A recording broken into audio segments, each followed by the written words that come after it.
It is officially the last week of the transfer window and things are hotting up for Manchester United. We're hearing about Scott McTominay and details of him and finishing that move to Napoli, joining Antonio Conte in Serie A. Talking about Serie A, we have obviously got the story that broke last night with Jadon Sancho. He is hot topic right now. Juventus negotiating with him, but are Chelsea about to sneak in and hijack the deal on the Italian giants? They are looking to sweeten the deal by offloading some of their absolute shit onto Manchester United. Surely Ineos and the new regime are not going to fall for that one. Details as to what's going on there and what Manchester United may try and get out of that deal to suit them. We have only heard that Juventus are the ones negotiating. We're going to get into that. Romano has got a big update on that as well. But obviously, Manuel Ugarte is the incoming and the main incoming at Manchester United. Whether we bring anyone else in, we will have to wait and see. But Ugarte needs to get done, and we're expecting something on that today. Interesting information on what's happening and how the negotiations are going down with PSG and Manchester United on that one. Plenty to get through. Lindelof, Eriksen, are they going to be gone? Is Hannibal going to be gone before this window shuts? It is a mega week coming up, everybody.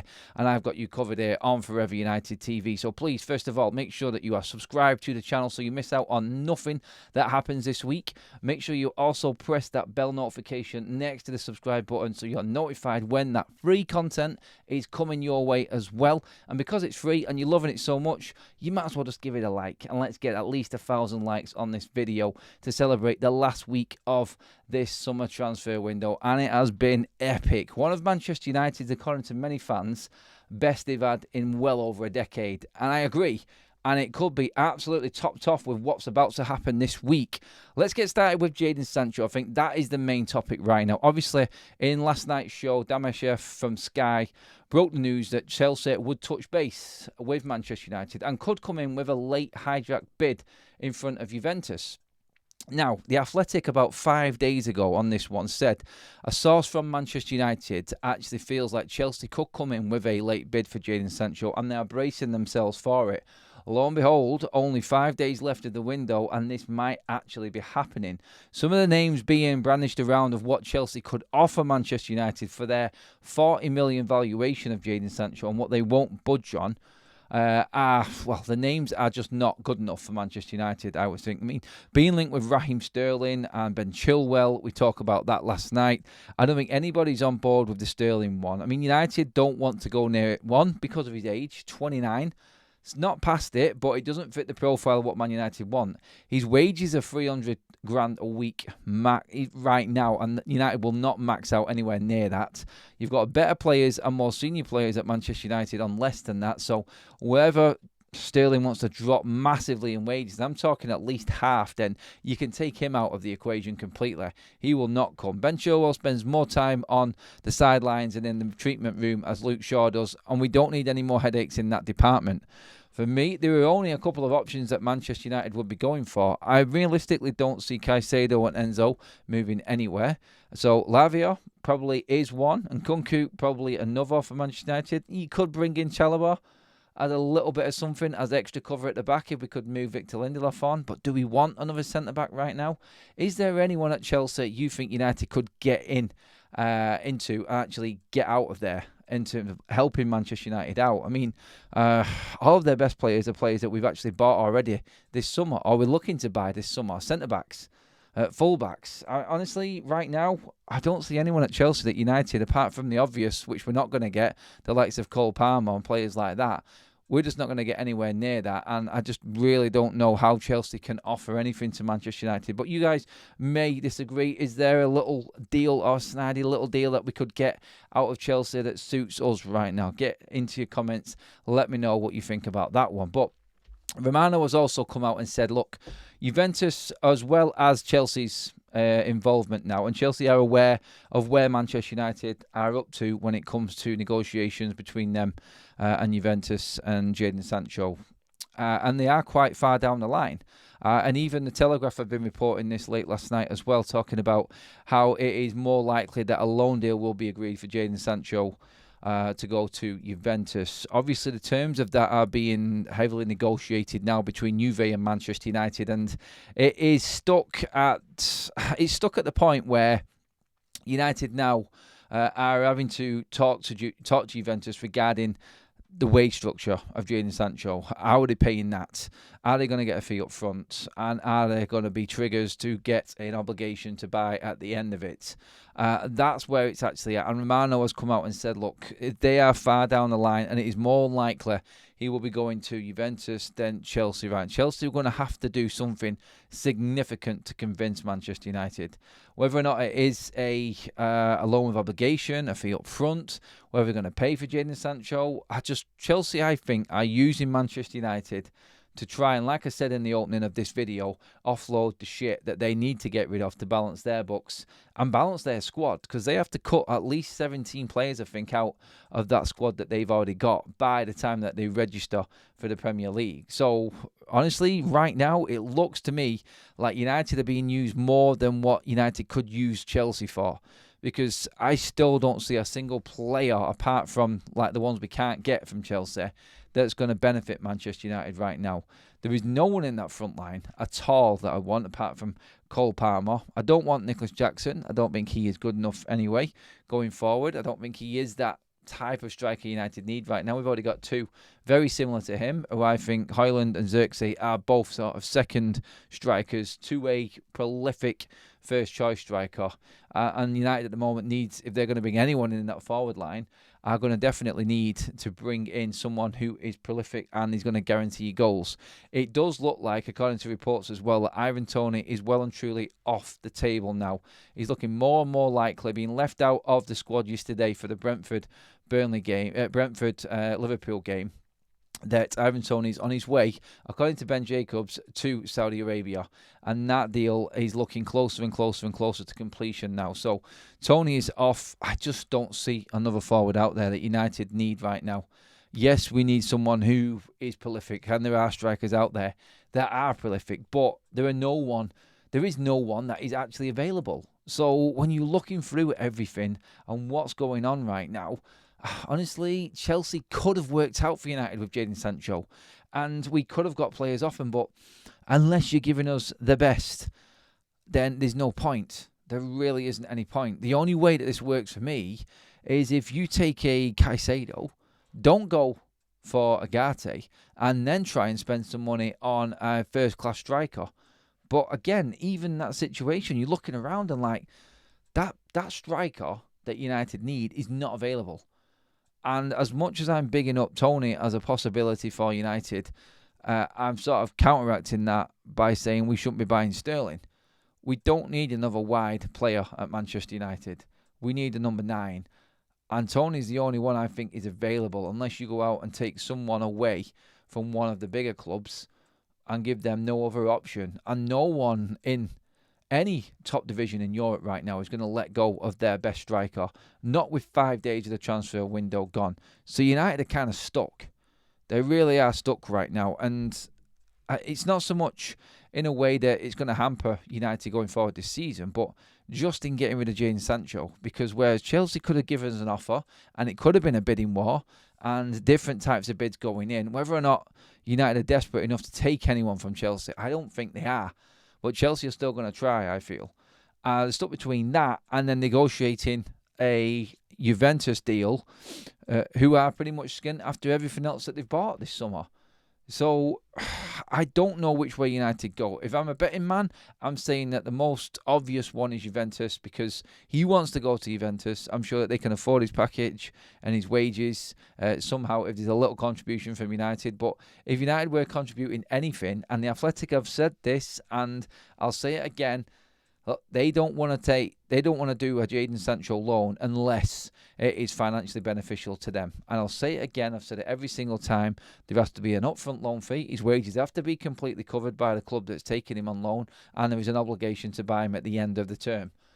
I just don't see Juventus going for that. So how United swindle that, I don't know. And I'm still thinking that Jadon Sancho out of Chelsea, Juventus and staying at United, the highly likely outcome right now, still, even with this news for me, is that Jadon Sancho ends up staying at Manchester United still, because I don't think Ineos are going to buckle to the deal.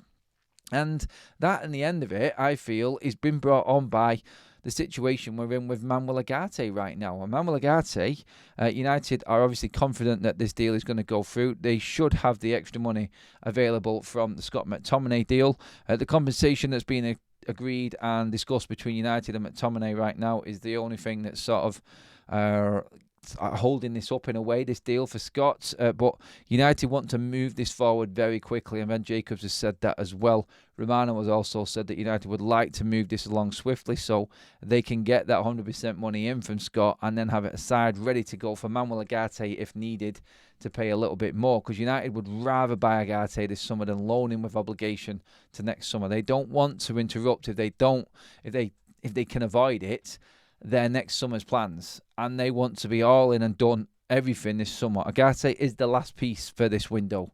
It's highly unlikely that anyone else comes in.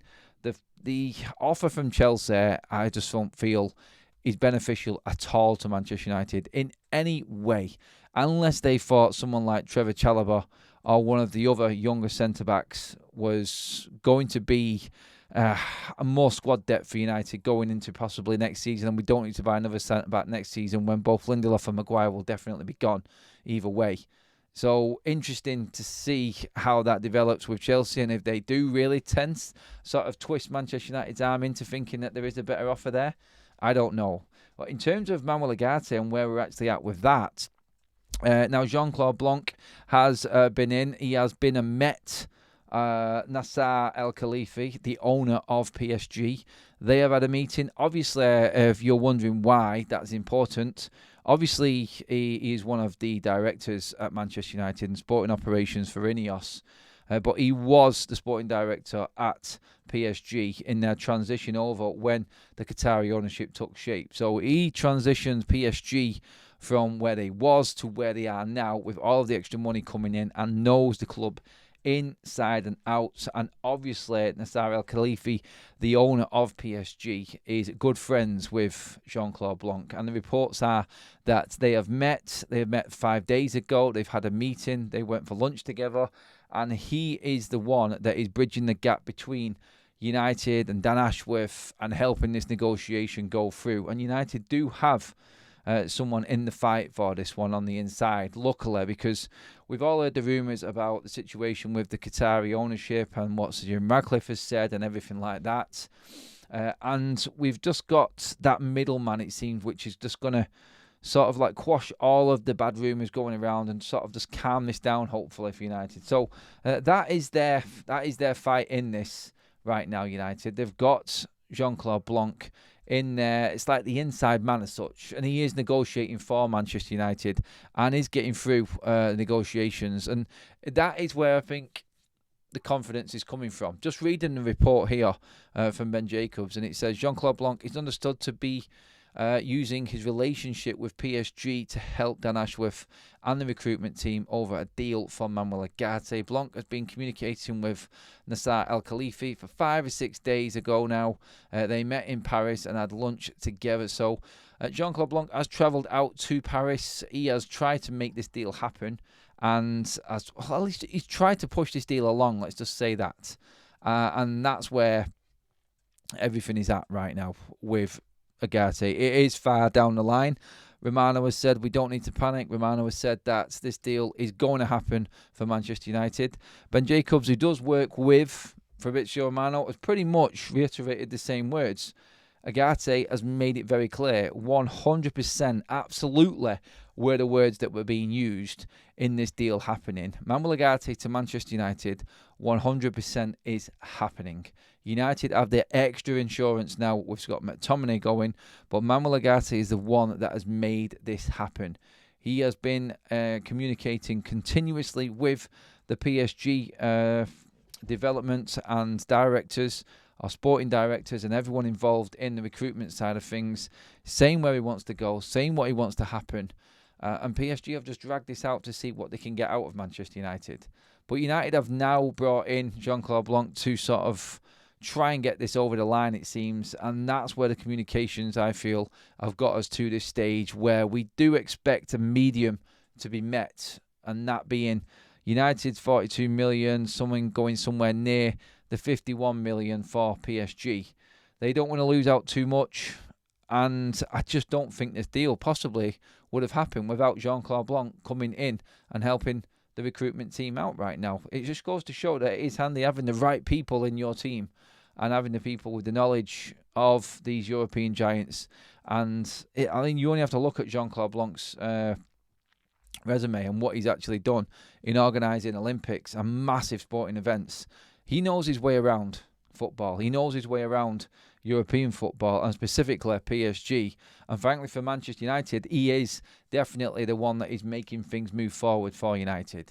So, just to recap you on your morning and everything that's happening right now, PSG are in communications with United via Jean-Claude Blanc over Manuel Ugarte, and we're expecting some updates today on the Ugarte situation alongside Scott McTominay, who isn't thought to be a concern in terms of his negotiations with United on the compensation factor coming out. And Chelsea have, well, they have put a bid in for Jadon Sancho, or actually have just started talks and tested the water with what's happening with United and Juventus regarding that possible loan deal for them. They are trying to offload players that they don't want Chelsea to United in exchange for Jadon Sancho to the value that Manchester United rate Sancho at, which is 40 million. Everyone, please get your comments in below. Let me know what you think. Please do give the video a like. I know you've been chatting through the premiere and everything throughout the video. Let me know all your thoughts on everything going down right now and what you expect to happen. Let's just keep it on a real term. How do you see all of these free deals going? Get your comments in below. I want to know what you guys think on that. But yeah, please give the video a like. Make sure you have subscribed to Forever United TV to make sure that you are missing nothing. I got you covered, so please hit that subscribe button, the like button alongside it. Share the video as well, guys. Share it on your socials as well. Spread out the word and get more people involved in this. Get more people involved in this debate. It's a Man United channel talking about Man United opportunities and what this club is doing and where we're going. And are Ineos actually taking United forward? Some think they are. Most people think they are. Some people don't. I'm definitely in the in column when it comes to Ineos and what they've done so far. And if they pull these three deals off in particular, that being Sancho, Ugarte and McTominay, then this is a 9 out of 10 transfer window for me. But everyone, you just let me know what you think. You may completely disagree with me. I don't mind. This is what the debate is all about, and this is what we do here on Forever United TV. I will see you all at 12 o'clock with a more in-depth look into everything that has happened throughout the day. Obviously, news is going to be breaking all the time, so expect different changes in the schedule throughout this week. It's going to be pretty crazy. I think we're just going to get dropping breaking news all the time and waiting for news coming out on Hannibal, Lindelof and Eriksen on their moves. And United could go in for more midfielders if they move out. That is the department that United are looking to strengthen. And watch out for Adrien Rabiot. Few people are talking about him on the quiet at the moment with not finding a club yet. If Eriksen goes, just keep an eye on that one. That's all I'm going to say on it. But that is it for your morning update, everybody. Thank you so much for joining us. Again, like I said, get your comments in below. Please give the video a like. And make sure if you haven't already, you've hit that subscribe button. I'll see you at 12.